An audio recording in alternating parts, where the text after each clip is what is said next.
Jadi notaris itu, wah ini suratnya lengkap nih katanya, mudah bisa diurus gitu. Ya. Baru lihat dia ada surat tanah dari tahun 28 ada gitu. Oh, Ya rupanya nenek saya itu rajin ya, arsipnya bagus nih. Nah ini yang banyak orang kita nggak tahu gitu. Nggak pernah diungkap sejarah Belanda kan nggak sih gitu. Saya banyak dapat dari Datuk, dari Aki sumber-sumber.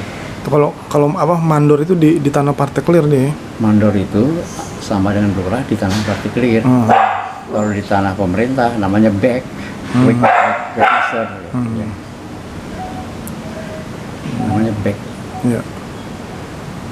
Oh si Aki ngasih data ke Babe gitu ya? Makanya hampir tiap hari itu saya nanya Aki, selalu dia balas gitu. Dia senang sekali ya. Dia rupanya ahli sejarah. Rupanya dia ahli sejarah. Satu-satunya tuan tanah yang bikin SD itu tuan tanah Tanjung Timur dari sekarang Tanjung Timur ya. Itu di desa Susukan, Pasar Rebo. Satu-satunya. Namanya siapa namanya? Nama tuan tanahnya si Amen. Amen gitu. Ya. Tuan tanah Amen itu yang satu-satunya yang tuan tanah yang membuat sekolah begini kan. Waktu belajar sejarah kan tahu ya, ada yang disebut politik etis kan, politik etis itu kan politik balas budi katanya. Jadi pemerintah Belanda di Eropa itu merasa kita telah menjadi kaya dari Indonesia, tapi rakyat Indonesia melarat gitu kan. Nah, jadi dibuatlah politik etis itu.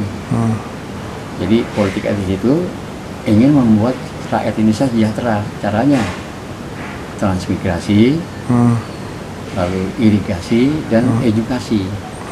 Ya, transmigrasi pindah ke tempat lain, membuat irigasi, lalu edukasi ini dalam prinsipnya setiap desa harus ada satu SD. Harus ada satu SD setiap desa. Nah, kalau di tanah pemerintah ada itu SD itu ada dibuat. Nah, di daerah tuan tanah itu harus kewajiban tuan tanah yang bikin, tapi nggak dibikin. Menurut catatan Datuk Aki yang bikin SD itu hanya tuan tanah Amen, pemilik tanah di Tanjung Timur, Pasar Rebo, Kramat Jati, yang bikin satu SD di desa Susukan, Pasar Rebo. Dan sekolah itu juga bukan bukan SD 6 tahun, SD 3 tahun cuma sekedar bisa baca tulis hitung 3 tahun, namanya SD 3. Volkschool, sekolah rakyat. Kalau orang Jawa bilang tuh sekolah Ongkoloro. Jawanya memang Ongkoloro. Di atas SD 3 tahun ada SD yang lain lagi, yang di tingkat kecamatan itu SD yang 5 tahun. Ayah saya tuh lulusan SD 5 tahun dari Bekasi. Yang Volkschool. Kalau Aki itu dari HIS, udah sekolah Belanda. Makanya bahasa Belandanya mahir ya. Jadi SD-nya versi Belanda. Jadi begitu. Ya jadi generasi kakek kita ini memang bodoh-bodoh. Nah satu lagi, kalau di kesenian dan agama juga tergantung pada daerah tuan tanahnya. Di daerah yang tuan tanahnya Arab itu orangnya baik-baik, semua jadi Muslim yang baik. Nah, di kota-kota Batavia ini kebanyakan tuan tanahnya Arab. Sehingga kita dapatilah masjid-masjid tua ada di Batavia. Di Citerep nggak ada masjid tua. Citerep, Pilengsi itu nggak ada. Kebayoran juga nggak ada. Kenapa? Tadinya milik orang Belanda. Ya. Di daerah Cina bersama saja. Lalu kesenian. Yang tuan tanah Cina jadinya kan gaman kromong, cokek gitu kan. Kalau yang di Belanda ini jadinya tanjidor gitu. Menurut catatan Aki itu 1974 di Tambun aja ada 14 grup tanjidor. Jadi banyak sekali. Jadi tanjidor itu ya tadinya dipakai oleh para tuan tanah seperti Mayor Yance itu untuk menghibur dia waktu makan. Setiap makan pagi dihibur dengan musik, makan siang, makan malam. Pernah baca buku itu? Ronggeng Datuk apa? Duku Paruk. Duku Paruk. Ya. Nah seperti gitulah Hmm. rakyat Indonesia di daerah tuan tanah Belanda itu. Ya masa untuk jadi ronggeng ada tahap namanya buka kelambu gitu. Jadi perawan orang dilelang gitu kan. Gila. Yeah. Iya. Semua agama pun nggak mengizinkan. Nah rupanya kalau seperti orang yang sekarang mengatakan orang Betawi itu identik dengan Muslim waktu itu ya. Yang Muslim yang ada di kota di Batavia sampai ahli Islamologi Belanda ya Sonok Hergronye itu mengatakan satu-satunya etnis di Indonesia ini yang sangat religius adalah orang Betawi. Nah rupanya dia melihat yang ada di Batavia, nggak melihat yang ada di Citarut atau di Tangerang. Ya kira-kira jadi begitu. Ya kalau sekarang sudah berubah ya, ya kan artinya sejak kemerdekaan pemerintah banyak membuat sekolah, masjid, madrasah kan banyak di mana-mana. Ya generasi sekarang sudah nggak bisa disebut lagi bodoh, gitu nggak bisa. Ya. Itu generasi lama. Saya punya ini, kemarin buka arsip. Nih, ini peta sejarah daerah khusus ibu kota, ya. Entah dapat dari mana dulu ya.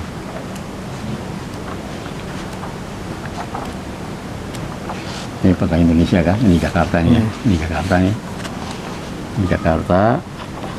Terus, nah ini zamannya Jayakarta ini. Ini kota Jakarta cuma sekian nih. Ini Kali Ciliwung, ya.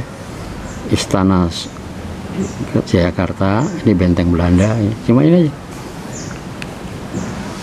Jadi tahun 1618, setelah direbut oleh Belanda, jadi begini. Belanda rebut. Ya kemudian lebih lanjut menjadi lebih rumit ini ya. Ini kan banyak nih. Ini yang sudah lebih lanjut. Jadi perkembangan kotanya begini.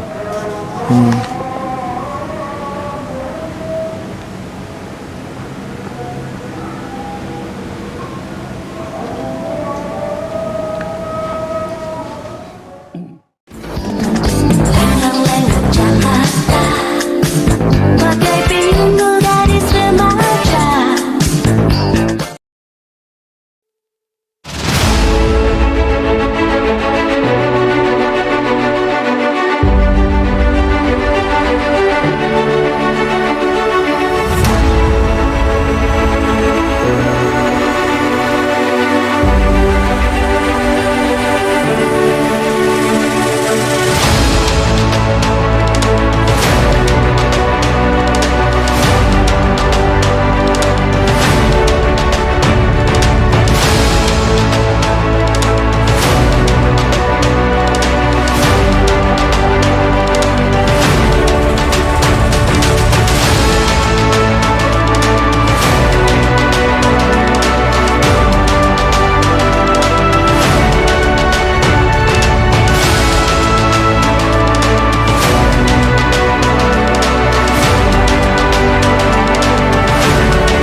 perahu laju-laju sekali ke Surabaya. Biarpun lupa kain dan baju, asal jangan kepada saya.